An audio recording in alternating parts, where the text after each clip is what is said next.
তোমাতেই বিভোর থাকি। কলমে সুমাইয়া সাদিয়া। পর্ব ৩। গোধূলি বিকেল, যখন সূর্য ডুবে যেতে থাকে এবং আকাশের রং পরিবর্তন হয়, তখন এক বিশেষ মূর্ছনার সৃষ্টি হয়। এই সময়টায় প্রকৃতির সৌন্দর্য যেন ফুটে ওঠে কোনো শিল্পীর আঁকা ছবিতে। প্রাকৃতিক সৌন্দর্য হাস্যোজ্জ্বল হয়ে ওঠে। গোধূলি বিকেলে আকাশের রং, মাটির গন্ধ, ডুবে যাওয়া সূর্যটা যেন গভীর অনুভূতি তৈরি করে। বিশেষ মুহূর্তগুলো স্মরণীয় হয়ে ওঠে বিকেলের মিষ্টি রোদে। এই গোধূলি বিকেলে আনমনে হেঁটে চলে ১৯ বছরের এক তরুণী। ফার্মগেট থেকে কোচিং শেষ করে পা বাড়ায় মায়ের বাড়ির উদ্দেশ্যে। টানা ১৫ মিনিট হাঁটার পর কাঙ্ক্ষিত ঠিকানায় চলে আসে আনায়া। কয়েকবার কলিং বেল চাপতেই আমিনা বেগম দরজা খুলে দেয়। ছোট ছোট পায়ে বাসার ভিতর প্রবেশ করে আনায়া। আমিনা বেগম বিধ্বস্ত হয়ে বসে আছে। আনায়া ভুরু দুইটো উঁচু করে মায়ের দিকে তাকিয়ে আছে। চুলগুলো এলোমেলো, নাক চোখ লাল হয়ে আছে। দেখেই বোঝা যাচ্ছে কতদিন ধরে না ঘুমিয়ে আছে। মায়ের এহেম চেহারায় আনায়ার বুকটা কেঁপে ওঠে। কাঁপা কাঁপা গলায় বুলি ছাড়ে, কি হয়েছে? আপনাকে এমন বিধ্বস্ত লাগছে কেন? আনায়ার কথায় আমিনা বেগম পরপর কয়েকবার শুকনো ডোক গিলে কান্না আটকানোর চেষ্টা করছে। সকল কান্না গলায় দলা পাকিয়ে আটকে আছে। গলা দিয়ে কোনো আওয়াজ করতে ব্যর্থ আমেনা। আমাকে বলেন, কি হয়েছে? কোনো সমস্যা? মায়ের পাশে বসে ডান হাত নাড়ায়, মুঠোবন্দি করে ভুলে ওঠে। তোমার আঙ্কেলকে গত ২ দিন যাবৎ পাওয়া যাচ্ছে না। কথাটা বলেই মাথা নিচু করে ফেলে আমেনা বেগম। দাঁত দুইটা কাচুমুচু করে বলে, আবরারকে যদি বলতে একটু খুঁজতে সাহায্য করতে। দুইটা মেয়ে নিয়ে কি করব, কোথায় যাব, কি খাবো, কিছুই বুঝে উঠতে পারছি না। মাথাটা নিচু করে বলে ওঠে আমেনা বেগম। কথার ফাঁকে কয়েকবার ডোক গিলে কান্না আটকানোর আপ্যায়ন চেষ্টা করছে আমেনা বেগম। মাথা তুলে আনায়ার চোখে চোখ রেখে হু হু করে কেঁদে ওঠে আমেনা বেগম। আনায়া পাশে বসে শান্ত করতে ব্যস্ত হয়ে পড়ে। নানান কথায় মাত্রই শান্ত করতে চায়, কিন্তু মাকে শান্ত করার ব্যর্থ হয়। আমিনা বেগমের ফোনের শব্দ। কান্না থামিয়ে ভেজা চোখে ফোনের স্ক্রিনে তাকায়। কান্না মাখা মুখে মুচকি হাসি ভেসে ওঠে। তাড়াহুড়ো করে কল ধরে। টানা ২ দিন পর প্রাণপ্রিয় স্বামীর কলে শান্তির শ্বাস ফেরে আমেনার। আমেনা, তুমি চিন্তা করো না, আমি খুব শীঘ্রই ফিরব। একটা কাজে লন্ডন এসেছি, তোমাকে বলার মতো সময় পাইনি। সালমানের মুখে কথাটা শুনে শান্ত হয় আমেনা বেগম, জোরে একটা নিঃশ্বাস ফেলে। তাহলে আমি আসি মা। আনায়ার সোফা থেকে দাঁড়িয়ে বলে ওঠে। আমেনা বেগম হাসি মুখে ছেড়ে দেয় মেয়েকে। কত ভালোবাসা তাদের মধ্যে। আব্বুকেও এত বেশি ভালোবাসতো, কিন্তু আব্বুর ভালোবাসা খুব বেশি দিন স্থায়ী হয়নি আমার মায়ের কপালে। আল্লাহ, তুমি আমার মায়ের জীবন থেকে তার ভালোবাসা কেড়ে নিও না। একবার হারিয়ে পাগল প্রায় ছিল, এখন হারালে হয়তো মরেই যাবে। আনায়া আনমনে কথাগুলো বলে ওঠে। রমনা পার্কে হাঁটছে এক নতুন কাপল, মারিয়া আর রাতুল। লাজুকতা ভরা মুখে বসে আছে মারিয়া। এই তার ঠিক সামনেই দাঁড়িয়ে আছে ইয়ামিন। কিছু বলতে চাই, কিন্তু সংকোচ বোধ করছে। কয়েকবার বলতে গিয়েও ব্যর্থ হয় ইয়ামিন। এইভাবে বসিয়ে রাখার জন্য দেখা করতে বলেছেন? নাক মুখ কুঁচকে প্রশ্ন করে মারিয়া। প্রায় ১ ঘন্টা যাবৎ বসে থেকে বিরক্ত এখন। মারিয়ার প্রশ্নে থতমত খেয়ে যায় ইয়ামিন। কিছু বলতে যাবে, তার আগেই হুড়মুড়িয়ে প্রবেশ করে রাতুল। এক লাফে ইয়ামিনের কোলে বসে পড়ে। রাতুলের এমন কাণ্ডে মহাবিরক্ত ইয়ামিন। তোর সমস্যা কি? বিরক্ত মাখা কণ্ঠে বলে ইয়ামিন। ইয়ামিনের কথায় কোল থেকে নেমে মারিয়ার দিকে তাকিয়ে অবাক হয়ে বলে ওঠে, আরে ডায়রিয়া যে, এইখানে কেন? আশপাশ ভালো করে পর্যবেক্ষণ করে চিৎকার করে ওঠে রাতুল। আল্লাহ, এইটা দি পার্ক। তোরা পার্কে কি করতে আসছিস ইয়ামিন? বেচারি ডায়রিয়াকে বোকা বানিয়ে নিয়ে আসছিস, আমি শিওর। আর ওইদিকে তোর আম্মা প্রেগনেন্ট। নাউজুবিল্লাহ, আমার আম্মার বয়স ৫০ পেরিয়ে ৫১। ইয়ামিন ভুরু কুঁচকে বলে ওঠে, আরে ভাই, তোর ৩২ নাম্বার গার্লফ্রেন্ডের কথা বলছি। দেখতে তোর আম্মা আম্মা লাগে, তোর থেকে বড় লাগে, তাই আম্মাই বলছি। রাতুলের এসব কথা শুনে বেচারি মারিয়ে কাঁদো কাঁদো মুখ নিয়ে পার্ক থেকে বেরিয়ে আসে। পিছন থেকে ইয়ামিন কয়েকবার ডাকলেও কোনো সাড়া দেয়নি মারিয়া। এইবার ইয়ামিন কটমট চোখে তাকায়। তোর এমন অত্যাচার আমার কি মনে হয় জানিস? না জানালে জানবো কি করে? দাঁত বের করে রাতুল। তুমি শাহবাগের বখাটে আর আমি ইডেন কলেজের অসহায় বালিকা। ইয়ামিনের কথায় রাতুল হু হু করে হেসে ওঠে। আল্লাহ, কি দিন আইলো! ছেলেরা নিজেকে মেয়ে দাবি করে। তা বন্ধু, তুমি তোমার টুনটুনি কেটে মেয়ে হয়ে যেতে পারো। আমি কিন্তু একদম সহজ সরল ভদ্র ছেলে। রাতুলের কথায় ইয়ামিনের হাতে ফুল ছিল তা ছুঁড়ে মারে। সে বন্ধু, আমার ছেলেদের প্রতি ইন্টারেস্ট নাই। এসব ফুল মেয়েদের থেকে ছুঁড়ে দিও। ইয়ামিন কটমট করে পা থেকে জোতা খুলে ছুঁড়ে মারে। রাতুল তা হাত দিয়ে এক দৌড়ে পার্কের বাহিরে। বসার কনফারেন্স রুমে বসে আছে আবরার। চোখে মুখে গম্ভীরতার ছাপ। আবরারের সামনে বসে আছে খান গ্রুপের প্রেসিডেন্টের এলেম খান। আজকে 200 কোটি টাকার একটা কন্ট্রাক্ট করার কথা ছিল, কিন্তু আবরার তা বাতিল করে দিয়েছে। সেই নিয়েই কথা বলতে এসেছে এলেন। আবরার ফোনের স্ক্রিনে তাকিয়ে আছে। তার সামনে বসে থাকা এলেন যেন তার কাছে অদৃশ্য। মিস্টার আবরার, কন্ট্রাক্ট বাতিল করার মানে কি? আপনি জানেন কত টাকা লস হবে খান গ্রুপের? No need. But why? তোর গর্ধব মেয়েকে ঠিক কর, যেখানে সেখানে ঢুকে পড়ে। আরও কিছু বলতে চেয়েছে, তার আগেই কল বেজে উঠায় আবরার আঙুল দিয়ে ইশারা করে বেরিয়ে যাওয়ার জন্য। 2 আঙুলের সংকেত পেয়ে বের হয়ে আসেন এলেন। প্রাণ পাখি নামটা দেখে গম্ভীর মুখে হাসির ঝিলিক ফুটে ওঠে। একটু সময় নিয়ে কলটা রিসিভ করতেই মেসেজ উঠে প্রিয়জনের মুখে। নায়ার টি-টপসের গলা দিয়ে হালকা দেখা যাচ্ছে বক্ষ। সেই স্থানে তাকিয়ে আবরার জিভ দিয়ে ঠোঁট ভিজিয়ে বলে ওঠে, you are so hot baby. আবরারের এমন কথায় আনায়া গলাটা পিছন দিয়ে আদরি স্বরে বলে ওঠে, শুনছেন স্বামী যান? আনায়ের মুখে এমন কথা শুনে আবরারের বুকে হাত দেয়। এখন যদি কন্ট্রোলেস হয়ে পড়ি, এর দায়ভার কে নিবে বউ? আমি প্রেগনেন্ট। আনায়া মাথাটা নিচু করে নরম স্বরে বলে ওঠে, দেখেছ বউ, আমার ডিএনএর কি পাওয়ার! বাতাসে তোমার কাছে চলে গিয়েছে। কথাটা শুনে আনায়ার লজ্জায় কল কেটে দেয়। আবরার হেসে ওঠে আনায়ার এমন কাণ্ডে। আমাকে জ্বালাতে এসে নিজেই জ্বলে গেল, বোকা বউ। মুখটা ভার করে বসে আছে, মুখ ফুলিয়ে আওড়াচ্ছে আনায়া। এইটা কি হলো? আমি নিজে ওনাকে জ্বালাতে গিয়েছিলাম, এখন নিজেই লজ্জা পেয়ে চলে আসতে হলো। সন্ধ্যা 7টা। চৌধুরী বাড়ির সকলে ড্রয়িং রুমে বসে আড্ডা দিতে ব্যস্ত। আনায়া ব্যতীত সকলে উপস্থিত। হাসি খুশিতে ভরা চৌধুরী বাড়ি। চা, মুড়ি মাখা, বিভিন্ন পাকোড়া দিয়েই চলছে সন্ধ্যার নাস্তা। আমজাদ চৌধুরী কয়েকবার আনায়ার কথা জিজ্ঞেস করলেও আয়েশা বেগমের থেকে কাঙ্ক্ষিত উত্তর না পেয়ে কথা বাড়ায়নি কেউ। ছোট ছোট পায়ে আনায়া বাড়ির ভেতর প্রবেশ করল। সকলের দৃষ্টি গিয়ে আনায়ের দিকে স্থির হলো। আনায়ের মুখ চোখ লাল হয়ে আছে। হাত দুইটা কাচুমাচু করে ড্রয়িং রুমে দাঁড়ায়। আমজাদ চৌধুরী তীক্ষ্ণ দৃষ্টিতে তাকিয়ে আছে আনায়ার পানে। মনে মনে নিজের ছেলেকে কয়েকটা গালি দিতেও ভুলেনি তিনি।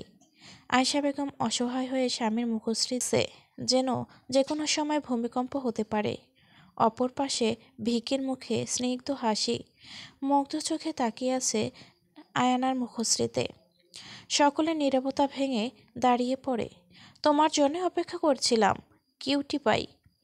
ভিকি দাঁড়িয়ে হাত বাড়িয়ে দেয় আয়নার দিকে। ভিকির কথায় আয়না মৃদু হাসে। কাচুমাচু করা হাতটা সাহস করে ধরে ভিকি। ভিকি হাত টেনে আনায়াকে নিয়ে সোফায় বসায় পড়ে। দীপ্তি বেগম তীক্ষ্ণ দৃষ্টিতে দেখে ভাইপোর এমন আচরণ চোখে মুখে আতঙ্ক ছড়িয়ে পড়েছে। কপালে বিন্দু বিন্দু ঘাম জমেছে। ভিকির মতিগতি বুঝতে তার সময় লাগেনি। দীপ্তি বেগম কর্কশ গলায় বলে ওঠে, ভিকি, আমার রুমে এসো। বলেই বড় বড় পা ফেলে দীপ্তি বেগম উপরে চলে যায়। আনায়া আর ভিকি একই সোফায় বসে আছে। দুজনেই খুব হাসি খুশি। তাদের দিকে আমজাদ চৌধুরী তাকিয়ে আছে।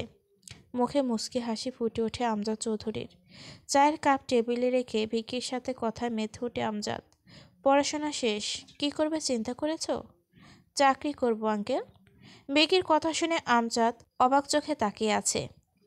বাবার এত বড় ব্যবসা রেখে চাকরি কেন? ভিকি মুচকি হাসে। কিছু বলতে যাবে তার আগেই আমজাদ চৌধুরী ফোনে কল আসতেই তিনি দাঁড়িয়ে পড়ে।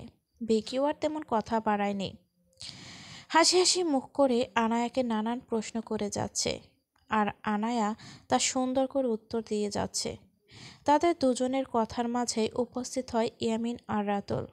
ভিকির চোখে মুখে বিরক্তির ছাপ স্পষ্টভাবে ফুটে উঠেছে। রাতুল ৩২ বাটি দাঁত বের করে দাঁড়িয়ে আছে। ইয়ামিন এক হাতে ঠোঁট চেপে ধরেছে, আর এক হাত কোমরে। আম্মা, আব্বা বলেছে কল দিতে এখনই। রাতুল সিরিয়াস মোডে বলে ওঠে। রাতুলের মুখে আম্মা ডাক শুনে বিকি অবাক চোখে তাকিয়ে আছে, চোখ যেন বের হয়ে যাওয়ার উপক্রম। কে তোমার আম্মা? ভিখারি, তুমিও আছো এখানে? রাতুল অবাক হওয়ার ভান ধরে বলে ওঠে। রাতুলের পাশে দাঁড়িয়ে থাকা ইয়ামিন মুখ টিপে হেসে ওঠে। ভিকি তাদের কাণ্ড দেখে দাঁত কিরমির করে বলে ওঠে, আমার নাম ভিকি, ভিকি শিকদার। এই মাথায় ঢুকিয়ে নাও, মূর্খ। ভিকি রাতুলের মাথায় তর্জনী দিয়ে টুক দেয়। ভিকির এমন কথায় যেন রাতুল আরও বেশি মজা পায়। হু হু করে হেসে ওঠে। হায় হায়, কি বলে? মূর্খ হয়েও আমি ভিখারি দিয়েছি, শিক্ষিত হলে কি দিতাম? রাতুল মুখে হাত দিয়ে বলে ওঠে। তাদের কথায় আনায়া বিরক্ত হয়ে রুমের দিকে পা বাড়ায়। আনায়ার চলে যাওয়ার দিকে তাকিয়ে ইয়ামিন বিশ্বজয় হাসি দেয়। দেখ ভাই, নাম আছে কি নাই সেটা থেকে জীবন থাকবে কি না সেটা নিয়ে চিন্তা কর। ইয়ামিন ভিকির বাহুতে ধরে কথাটা বলেই চলে আসে। রাতুল কিছু বলতে চেয়েছিল, কিন্তু ইয়ামিন বলতে না দিয়ে টেনে নিয়ে আসে। ভিকি বোকার মতো তাকিয়ে আছে তাদের চলে যাওয়ার দিকে। ইয়ামিনের কথার অর্থ বুঝতে ব্যর্থ ভিকি। দীর্ঘশ্বাস ফেলে বিশাল বড় পুরাতন কারখানায় বসে আছে অমিয়ার। দীর্ঘশ্বাস ফেলে বিশাল বড় পুরাতন কারখানায় বসে আছে অমিয়ার সোহান। পুরাতন কারখানা, দেয়ালের ইট খুলে যাচ্ছে। সকল জিনিসপত্র ছড়িয়ে ছিটিয়ে আছে নানান জায়গায়। মেশিনগুলোয় মরিচা পড়ে নষ্ট হয়ে গিয়েছে। ফ্লোরের জায়গায় জায়গায় ইট উঠে গর্ত হয়ে গিয়েছে। অন্ধকার রুম, আলো নেই বললেই চলে। বিশাল বড় কারখানায় একটা মাত্র লাইট, তাও আবার একটা চেয়ারের উপর। এই আলো খুব বেশি দূর পর্যন্ত গড়ায় না বললেই চলে। ১ কি ২ হাত পর্যন্ত এই আলো পৌঁছায়। এই অন্ধকার কুঠুরিতে চেয়ারের সাথে বেঁধে রেখেছে এক ব্যক্তিকে। বয়স ৪৫ কি ৫০ হবে, জ্ঞান নেই। অচেতন হয়ে গাড় এলিয়ে দিয়েছে চেয়ারের ডান পাশে। মরে গিয়েছে কিনা তা পরীক্ষা করতে পালস রেট চেক করে সোহান। নড়াচড়া দেখে লম্বা একটা শ্বাস ফেলে অমি। ছোট ছোট পায়ে হেঁটে আসছে আবরার।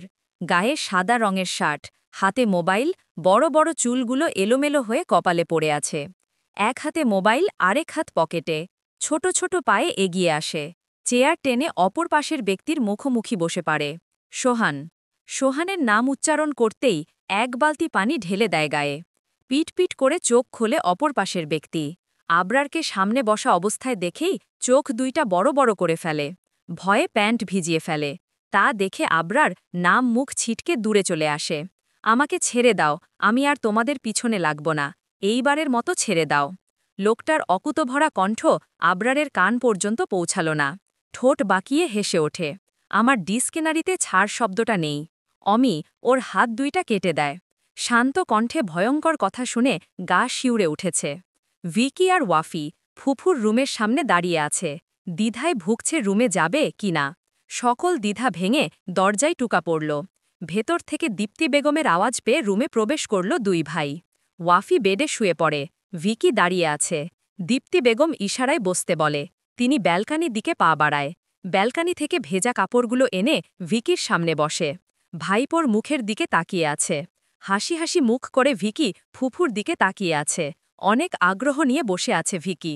দুজনেই নীরব। সকল নীরবতা ভাঙে দীপ্তি বেগম। আমি যা জিজ্ঞাস করব সব কিছুর উত্তর নির্ধায় দিবে। জি। ভিকি মুখে হাসি এনে জবাব দেয়। আনায়া মেয়েটাকে তোমার কেমন লাগে? দীপ্তির এমন প্রশ্ন, ভিকির চোখে মুখে আনন্দের ঝিলিক। মাথাটা নিচু করে বলে ভিকি, ভালো লাগে। আনায়া বিবাহিত। ভিকি খুব বড়সড় একটা ধাক্কা খেল কথাটা শুনে। মুখটা অন্ধকারে ঢাকা পড়ে যায়। মা, এই বিয়েটা শুধু একটা ভুল ছাড়া কিছুই না। ওয়াফির কথায় ভিকি চোখ তোলে তাকায় ওয়াফির দিকে।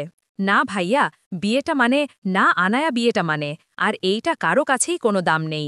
তুমি কেন শুধু শুধু এইটা নিয়ে পড়ে আছো বলো তো? ভিকি ভাইয়া আনায়াকে ভালোবাসে, তাকে ভালো রাখবে, এর মধ্যে এসব কথা বলো না। ওয়াফির কথায় ভিকির মুখে হাসিটা ফুটে ওঠে। দীপ্তি বেগম অগ্নি চোখে ছেলের দিকে তাকিয়ে আছে। তুমি চুপ থাকো, কি জানো তুমি? মা, আমি সব জানি। আমার সামনে বিয়েটা হয়েছে।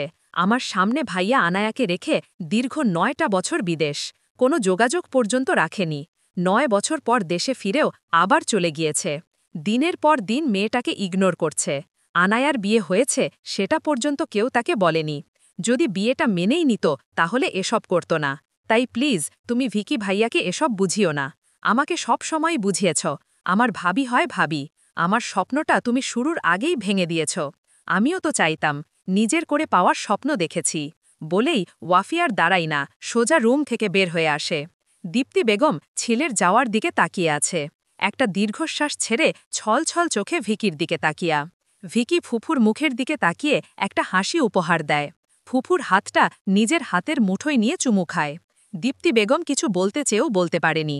ফুফু, আমি আনায়াকে ভালো রাখব। এ সব কিছু আমাকে ওয়াফি বলেছে। আপনি আমায় দোয়া করেন।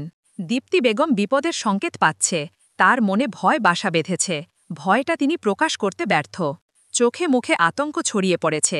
কাপা কাপা হাত রাখে ভিকির মাথায়। অমি ওর হাত দুইটা কেটে দেয়। শান্ত কণ্ঠে ভয়ঙ্কর কথা শুনে গা শিউরে উঠেছে। সালমানের চিৎকারে সব ভারী হয়ে উঠছে। চারদিকে পিন পতন নীরবতা। মাঝে বসে আছে সালমান। সোহান আর আবরার বাহিরে বসে আছে। অমি হাত কাটার জন্য এগিয়ে যাচ্ছে তা দেখে সালমানের অবস্থা খারাপ।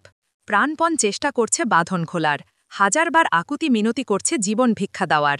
তার এই আকুতি ভরা কণ্ঠ অমি কর্ণপাত করেনি। সে তার মতে কাজ করতে ব্যস্ত। হাত কাটার জন্য এগিয়ে যাচ্ছে অমি। শান্ত চেহায় ভয়ঙ্কর কাজ করতে যাচ্ছে।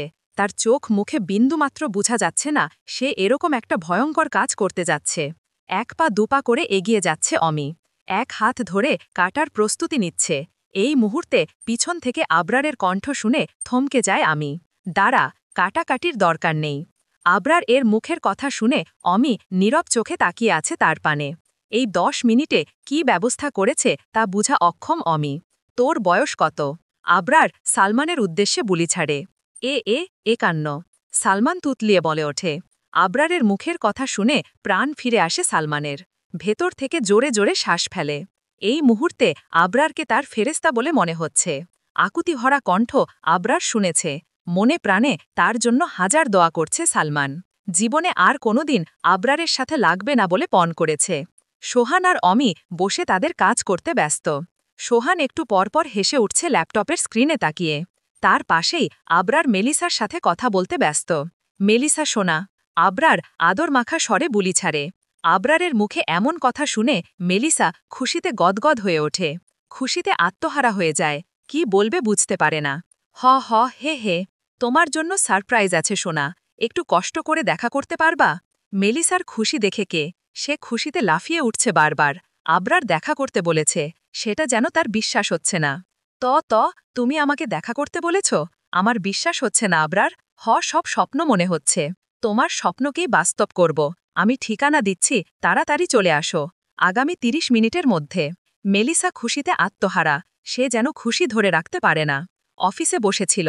অফিস থেকে সোজা বাসায় পৌঁছে যায় নিজেকে পরিপাটি করতে। আলমারি থেকে সাদা রঙের সুন্দর একটা গ্রাউন্ড বের করে পরে নেয়।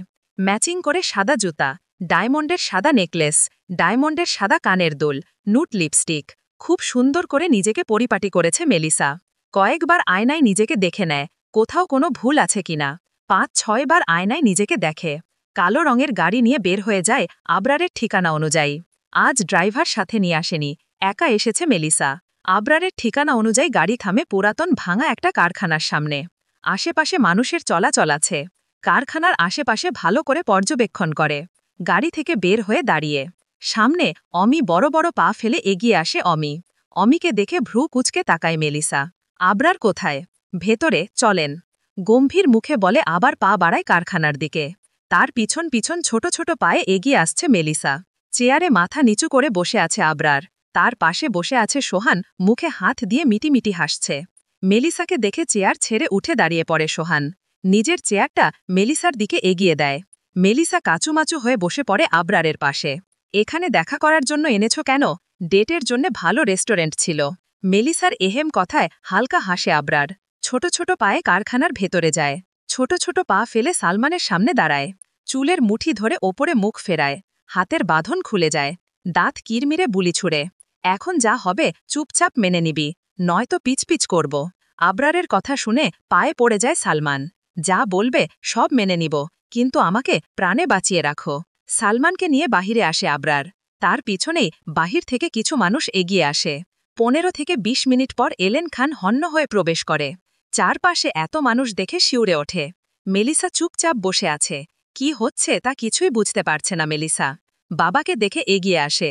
মেয়েকে কাছে পেয়ে হালকা জড়িয়ে ধরে।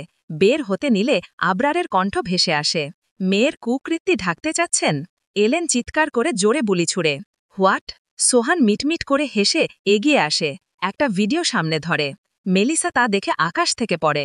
পাপা, বিলিভ মি, এইটা এডিট ভিডিও, এমন কিছু আমি করিনি। ভিডিও দেখে পাশ থেকে মানুষ বলে ওঠে, খান কোম্পানির মতো এত বড় একটা কোম্পানির চেয়ারম্যান এসব করে? ছি, এদের এখনই বিয়ে দাও, নয়তো কোরিয়ার সবাই দেখবে এলেন তামাশা। লোকটার কথা শুনে আবরার এগিয়ে আসে। চুপচাপ বিয়ে দিয়ে দেন, তাই ভালো হবে।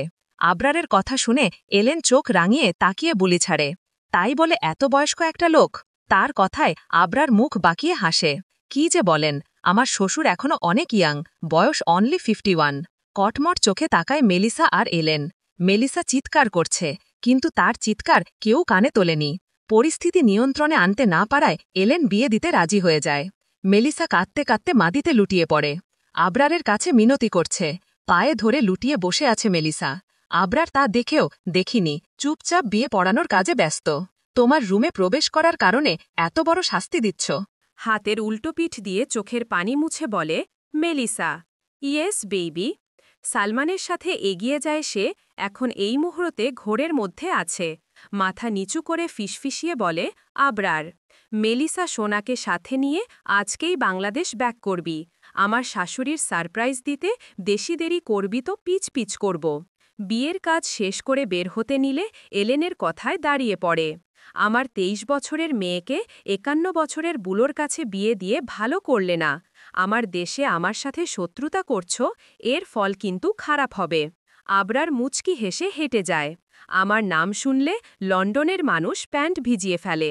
কোরিয়া, এইটাও আমার রাজত্ব, পারলে আমার একটা বাত ছিঁড়ে রাখা। বলেই আবরার বের হতে নিলে আবার ফিরে আসে। আমার সম্পূর্ণ পরিচয় জানলে এইনে স্ট্রোক করবি। বলেই আবরার বেরিয়ে আসে। এলেন আবরারের যাওয়ার দিকে তাকিয়ে আছে, চোখে প্রতিশোধের আগুন। আমার বুকে যে আগুন জ্বালিয়ে দিয়েছিস, সেই আগুন তোকে জ্বালিয়ে দিবে। তোকে না মারা পর্যন্ত আমি শান্ত হব না।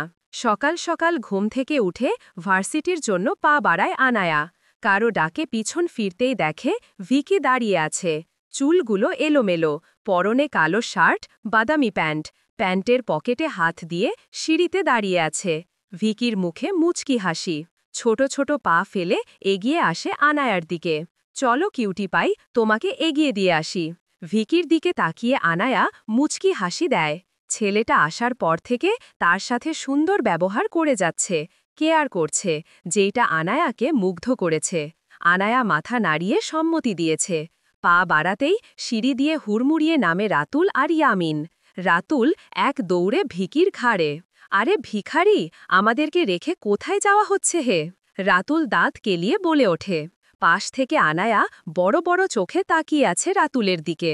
কি করলে তুমি আমার নামটা সুন্দর করে ডাকবে? এসব ইবলিশগিরি বাদ দিবে বলো? ভিকি দাঁত কিরমিরিয়ে বলে ওঠে। তোমার বোনকে আমার দিকে ছুঁড়ে মারলে। রাতুল সুন্দর করে দাঁড়িয়ে বলে ওঠে। আমার কোনো বোন নেই, আমরা দুই ভাই। ভিকি বিরক্ত হয়ে বলে, নাই তো কি হয়েছে, ডাউনলোড দিতে বলো। রাতুল স্বাভাবিক ভঙ্গিতে বলে ওঠে। তার কথা শুনে পাশ থেকে ইয়ামিন বুলি ছাড়ে। আস্তাক ফিরুল্লাহ, আস্তাক ফিরুল্লাহ। আনায়া তাদের কথা শুনেই বড় বড় পা ফেলে বের হয়ে যায়। ভিকি বিরক্ত হয়ে ওপরের দিকে পা বাড়ায়। কই ভেবেছে আনায়ার কাছাকাছি থেকে তাকে মনের কথাটা বলবে, কিন্তু না, এই ছেলেগুলো তা হতে দিবে না। হতছাড়া। ভিকি বিড়বিড় করতে করতে ওপরে চলে যায়। আনায়া আর ভিকির দুই দিকে যাওয়া দেখে ইয়ামিন বিশ্বজয়ী একটা হাসি দেয়। সব আমার ক্রেডিট। রাতুলের কথায় ইয়ামিন তার মাথার টোকা মারে। সময় কখনো থেমে থাকে না, আমরা চাই বা না চাই সে এগিয়ে যায় নির্দয় ছন্দে, পেছনে ফেলে দেয় হাসি, অশ্রু সবই। সময় কারোর জন্য থেমে থাকে না, নিজের আপন গতিতে আপন নিয়মে চলতে থাকে। চলো গেল 2 দিন। সময়ের সাথে সাথে আনায়া আর ভিকির সম্পর্কে অনেকটাই ভালো হচ্ছে। আগে থেকে দুইজনের সম্পর্ক এখন অনেকটাই ভালো। হাসি, ঠাট্টা, দুষ্টমি সব মিলিয়ে সুন্দর একটা বন্ধুত্ব। আনায়া আর ভিকির সম্পর্ক দেখে আমজাদ চৌধুরী অনেকটাই খুশি। বাড়ির সবাই খুশি। খুশি হতে পারেননি দীপ্তি বেগম। তিনি সবসময় আতঙ্কে থাকেন। তার ভয়টা কারো কাছে প্রকাশ করতে ব্যর্থ। ভিকির সাথে আনায়ার সম্পর্কটা দেখে দীপ্তি বেগম ভয়ে আছেন। কখন কি হয় তা বলা মুশকিল। নিজের ছেলেটাকে বুঝিয়ে দূরে সরে রেখেছে, কিন্তু ভিকিকে সে বুঝাতে ব্যর্থ। একটা ভাইয়ের দুইটা ছেলে, তার মধ্যে ভিকিকে সে খুবই স্নেহ করেন। ছোট থেকে লালন করেছে, ছেলেটার কিছু হয়ে গেলে নিজেকে মাফ করতে পারবে না দীপ্তি বেগম। আল্লাহ, তুমি আবরারের হাত থেকে ছেলেটাকে রক্ষা করো। কয়েকবার আবরারকে কল করেছে, ফোন তোলেনি সে। টেক্সট দিয়েছে, কোনো রিপ্লাই আসেনি। ড্রয়িং রুমের সোফায় বসে দীপ্তি বেগম ভেবে চলেছে। তার সামনের সোফায় বসে আছে আমজাদ, হাতে পত্রিকা। এক ফাঁকে সামনে বসা দীপ্তি দিকে তাকায়। মুখটা শুকিয়ে আছে, চুলগুলো উস্কো খুস্কো। কপালের বাম পাশে তর্জনী চেপে ফ্লোরের দিকে দৃষ্টি স্থির রেখে বসে আছে। আমজাদ দীপ্তিকে লক্ষ্য করে হাত থেকে পত্রিকাটা সামনের টেবিলে রাখে। দীপ্তি বেগমের উদ্দেশ্যে বুলি ছাড়ে। দীপ্তি, কি হয়েছে? কোনো রেসপন্স নেই। আগের ন্যায় বসে আছে। আবার কয়েকবার ডাক দেয়, দীপ্তি, দীপ্তি, এই দীপ্তি। কোনো সারা শব্দ নেই এখনো। আগের মতো বসে আছে। এইবার আমজাদ চৌধুরী ভয় পেয়ে যায়। মেয়েটাকে সে নিজের বোনের মতো দেখে। নিজের কোনো বোন না থাকায় দীপ্তিকে সে নিজের বোনের নজরে দেখে। বাড়িতে আসার পর থেকে বড় ভাইয়ের মতো শাসনে করেছে, স্নেহ করেছে। কখনো ছোট ভাইয়ের বউয়ের নজরে দেখেনি। আমজাদ চৌধুরী এইবার আয়েশা বেগমকে ডেকে পাঠায়। আয়েশা বেগম শাড়ির আঁচলে হাত মুছতে মুছতে এগিয়ে আসে। কি সমস্যা? ষাঁড়ের মতো চেঁচাচ্ছ কেন? বিরক্ত মাখা কণ্ঠে বলে ওঠে আয়েশা বেগম। কখন থেকে ডাকছি দীপ্তিকে, কোনো সারা শব্দ না পেয়ে তোমাকে ডাকলাম। আয়েশা বেগম এইবার সামনে বসা দীপ্তি দিকে চোখ রাখে। তার দিকে চোখ রাখতেই বড় বড় পা ফেলে দীপ্তি দিকে যায়। দীপ্তি, এই দীপ্তি। জোরে জোরে মাথায় হাত রেখে ডেকে ওঠে। কোনো সাড়া নেই। এইবার আরও ঘাবড়ে যায় দুইজনে। দীপ্তি রে! ঝাঁকুনি নিয়ে কেঁদে দেয় আয়েশা বেগম। ধর পড়িয়ে উঠে দীপ্তি বেগম। হ হ, হে হে হে হুম। কখন থেকে ডাকছি, কি হয়েছে? আমজাদ চৌধুরী অসহায় সুরে বলে, ক ক ক ক কই, কিছু হয়নি। শুকনো ঢোক গিলে তুতলিয়ে বলে দীপ্তি বেগম। চাপড়ে দাঁত ফেলে দিব বেয়াদব। কি হয়েছে? না বললে বুঝব কি করে? রাগে জোরে বলে ওঠে। দীপ্তি বেগমের মুখে কোনো আওয়াজ না পেয়ে এইবার আয়েশা বেগমের উদ্দেশ্যে বলে, আরজুকে ডাক দাও তো আয়েশা, আরজু কিছু করেছে। তাই ওর বলো তো এত সমস্যা, ডাকো তাড়াতাড়ি। না না ভাইজান, ও কিছু বলেনি। কি হয়েছে বলো তাহলে? শুকনো ঢোক গিলে দীপ্তি বেগম। আসলে ভাইজান, বলবো বলবো করে বলা হয়ে উঠছই না। আমি ভিকি আর আনায়া বাকি কথা শেষ করতে পারেনি, হুড়মুড়িয়ে প্রবেশ করে নায়ার আর ভিকি। আনায়ার হাত ভিকির হাতের মুঠোয়। সেই দিকে অসহায় হয়ে তাকিয়ে আছে দীপ্তি বেগম। আনায়া, ভিকি, ওয়াফি তিনজন খুব উৎফুল্ল। হাসি হাসি মুখ নিয়ে এগিয়ে আসে তিনজন। মামনি, আমি কিছু বলতে চাই তোমাদের। তোমার কথা শোনার জন্যই তো বসে আছি বাবা। আমজাদ চৌধুরী হাসি মুখে ভিকি আর আনায়ার দিকে তাকিয়ে বলে ওঠে। ভিকি আনায়াকে নিয়ে সোফায় বসে পড়ে। সকলের নজর এখন ভিকির দিকে। আগ্রহ নিয়ে বসে আছে সবাই। ভিকি মুচকি হেসে সকলের দিকে তাকিয়ে মুখ খোলে। আমি ঢাকা বিশ্ববিদ্যালয়ের হিসাব বিজ্ঞান বিভাগের অধ্যাপক হিসেবে সিলেক্ট হয়েছি। কাল থেকে আমার জয়েন। এই যে জয়েন লেটার। হাতের কাগমটা আমজাদ চৌধুরীর দিকে এগিয়ে দিয়ে আনায়ার দিক তাকিয়ে মুচকি হেসে আবার শুরু করে। আনায়ার তো ঢাকা বিশ্ববিদ্যালয়ের হিসাব বিজ্ঞান বিভাগের প্রথম বর্ষের ছাত্রী। কাল থেকে আনায়া আমার সাথে যেতে পারবে। আর কোচিং বা টিউশনের জন্য বাইরে যেতে হবে না। আমার কাছেই পড়তে পারবে। একবারে সব কাজ হয়ে যাবে। আমজাদ চৌধুরী মুচকি হাসে। আলহামদুলিল্লাহ, আলহামদুলিল্লাহ। ভিকি, তোমার সাথে আমার কিছু কথা আছে। রাতে আমার সাথে দেখা করবে। আর দীপ্তি, তুইও আসবি। জি, বলেই আমজাদ চৌধুরী রুমের উদ্দেশ্যে পা বাড়ায়। তার দিকে অসহায় মুখ নিয়ে তাকিয়ে আছে দীপ্তি বেগম। তার চোখে মুখে ভয়ের ছাপ স্পষ্ট। কাদো কাদো চোখ নিয়ে তাকিয়ে আছে ভিকির দিকে। ছেলেটাকে সে অনেক ভালোবাসে।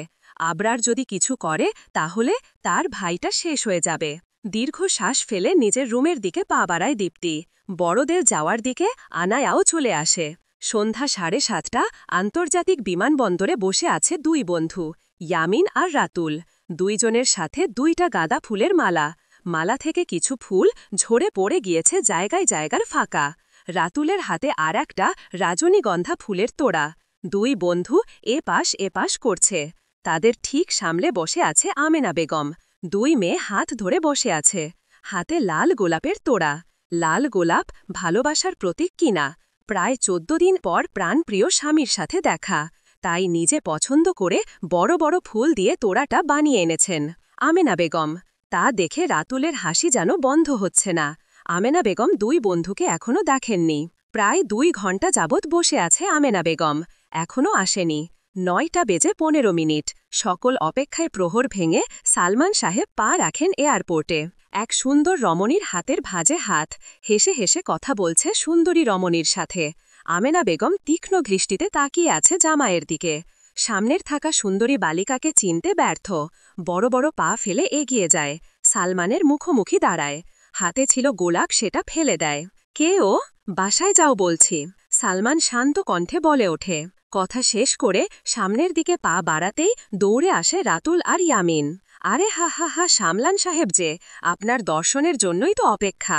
আর মিসেসে সালমান কেমন আছে? এই মাথাটা আপনাদের জন্য। হাতের মালা গলায় পরিয়ে বলে ইয়ামিন। ইয়ামিনের কথা শুনে আমেনা বেগম ক্ষিপ্ত হয়ে যায়। মিসেসে সালমান মানে? এই কে তুমি? আই অ্যাম মেলিসা খান, সালমানের ওয়াইফ। কাট কাট কথা। মেলিসার মুখে কথা শুনে ক্ষিপ্ত হয়ে যায় আমেনা। স্বামীর কড়া চেপে ধরে। আমাকে না জানিয়ে তুমি বিয়ে করেছ? হ্যাঁ করেছি। সতীনের ভাত খেতে না পারলে চলে যাও, ডিভোর্স দাও। আমেনা বেগম অসহায় হয়ে স্বামীর মুখের দিকে তাকায় আছে। আমার কি হবে? আমার 2টা মেয়ের কথা তুমি একটার বার চিন্তা করলে না? আপনার জন্য আমার বন্ধু আছে তো, রাতুল বলে উঠে। রাতুলেও কথায় ইয়ামিন কটমট করে তাকায়। তোর মুখটা 1 ঘন্টার জন্য বন্ধ রাখা। সালমান সাহেব কলার থেকে হাত সরিয়ে সামনে দিকে পা বাড়ায়। আমেনা বেগম ফ্লোরে বসে পড়ে। কাঁদতে কাঁদতে চোখ মুখ লাল হয়ে গিয়েছে। তার অবস্থা দেখে রাতুল আর ইয়ামিন কোনো কথা না বাড়িয়ে চলে আসে। রাতুল আর ইয়ামিন মূলত এই ঝগড়াটা বাঁধানোর জন্যই গিয়েছে। কাজে সফলতা অর্জন করে 2 বন্ধু গলায় গলায় এয়ারপোর্ট থেকে বেরিয়ে আসে। গভীর রাত, ঘুম নেই চোখে। জানালার পাশে বসে আছি একা।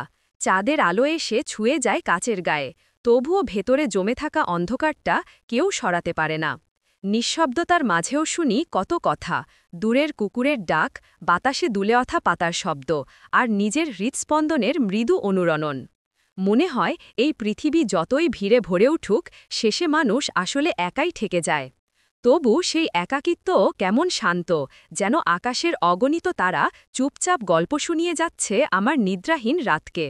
গভীর রাতে কাচের জানালার পাশে বসে আকাশের তারা দেখতে ব্যস্ত আনায়া। খাটের মাঝেখানে থাকা ফোনখানা বেজে ওঠে। ফোনখানা হাতে নিয়ে চোখে মুখে আনন্দের ঝিলিক। সারাদিন ক্লান্তির শেষে প্রিয়জনের একটা টেক্সট বা কল সারাদিনের ক্লান্তি দূর করে দিতে সক্ষম। কিছুটা সময় নিয়ে ফোনটা রিসিভ করে। কল রিসিভ করতেই আবরারের উন্মুক্ত শরীরটা ভেসে ওঠে।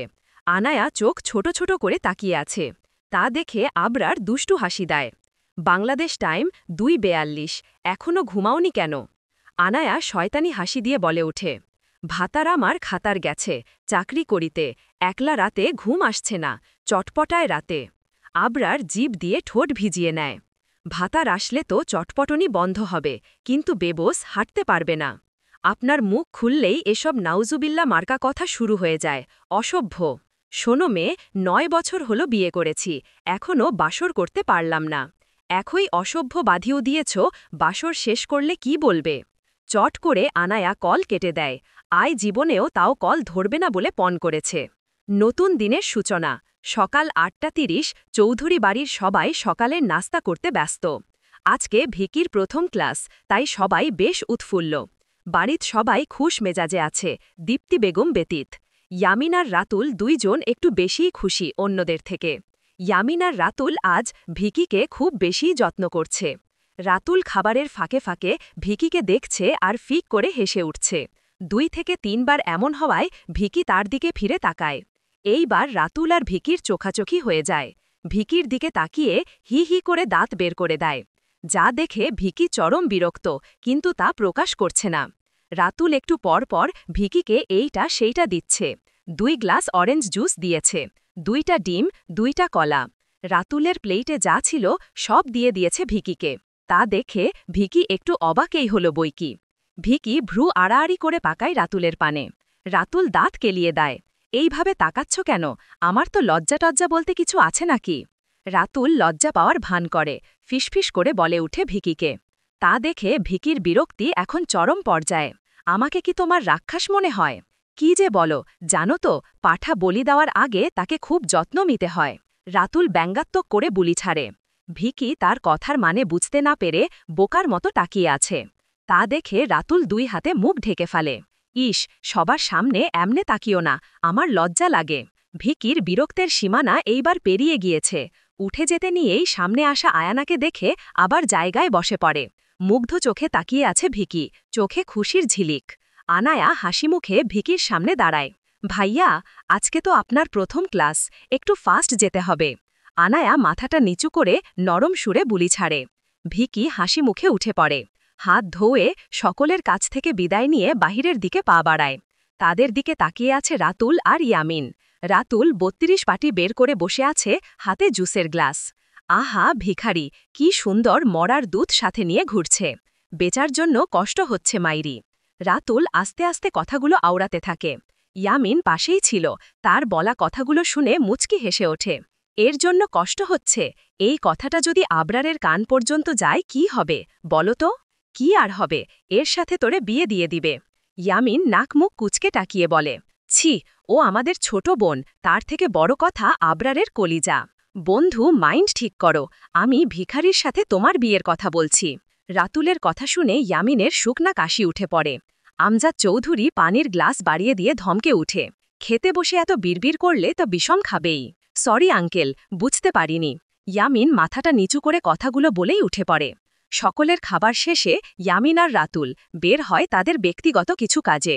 সকাল 9টা, ভার্সিটির ক্যাম্পাসে বসে আছে 4 জন, আনায়া, মারিয়া, রাতুল আর শশী। শশী আনায়ার আরেক বান্ধবী, তার মা ব্রেন স্ট্রোক করায় দীর্ঘ 2 মাস ভার্সিটিতে আসতে পারেনি। 2 মাস পর আজকে আসছে, তাই তাকে নিয়ে সবাই ঢাকা বিশ্ববিদ্যালয়ের ব্যবস্থাপনা ক্লাসে বসে আছে। বিভিন্ন কথার মাঝে মারিয়ার চোখ চায় আলিফের দিকে। আলিফ খুবই অস্বস্তি বোধ করছে, একটু পর পর নিজের চশমাটা ঠিক করে দিচ্ছে। কপাল বেড়ে গাম ঝরছে, মাথা নিচু করে বইয়ের পাতায় ডোবে আছে। কটমট চোখে তাকিয়ে বুলি ছাড়ে মারিয়া। কিরে, আমরা কি অদৃশ্য মানব? অদৃশ্য হতে যাবি কেন? আজব। চশমাটা পেছনে ঠেলে দিল। মারিয়া কিছু বলতে নিয়েছে, তার আগেই ক্লাসে প্রবেশ করে 27 বছরের শ্যাম বর্ণের সুদর্শন এক যুবক। সারা শার্ট ইন করে পরা, তার উপর কালো ব্লেজার। পোশাকে যেমন পরিপাকি তেমন লম্বা 5.9। ক্লাসের সব মেয়ে হাঁ করে তাকিয়ে আছে। শশী আর মারিয়ার অবস্থা দেখে আনায়া পিছনে থাপ্পড় বসায়, মুখে মশা ঢোকাবে। শর্তবাল, ছেলেটা কত সুন্দর। মারিয়া সামনে থাকা যুবকের দিকে তাকিয়ে বলে উঠে, উনি আমাদের নতুন প্রফেসর। আনায়ার কথায় শশী আর মারিয়া বুকের বাঁ পাশে হাত রাখে।